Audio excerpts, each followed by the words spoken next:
Alors, je reprends dans l'ordre. Le premier défi était donc de retraduire Mein Kampf, parce que la première édition française de 1934, celle qui continue de circuler d'ailleurs aujourd'hui, avait simplifié l'écriture de Hitler. Elle l'avait rendue plus facile, plus fluide.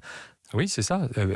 Comme il est relativement classique dans les traductions, le rôle du traducteur, c'est d'essayer de faire qu'un auteur se trouve présenté au mieux dans la langue dans laquelle il arrive.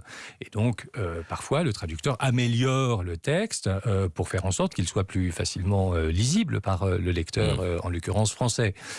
Donc, c'est ce qu'on a fait en 1934. D'ailleurs, il y avait aussi des soubassements idéologiques dans cette volonté d'améliorer le texte, puisque Sorlo était antisémite, quoique anti-allemand. Et donc, voilà. Et puis, c'était un document d'actualité. On est 100 ans plus tard. Les règles de la traductologie, c'est-à-dire de la science de la traduction, ont évidemment évolué. Les connaissances sur le nazisme ont été démultipliées dans les années précédentes. Et donc, ce que nous voulons faire, c'était une traduction pour aujourd'hui. Et cette traduction pour aujourd'hui est une traduction qui rend fidèlement le caractère confus et répétitif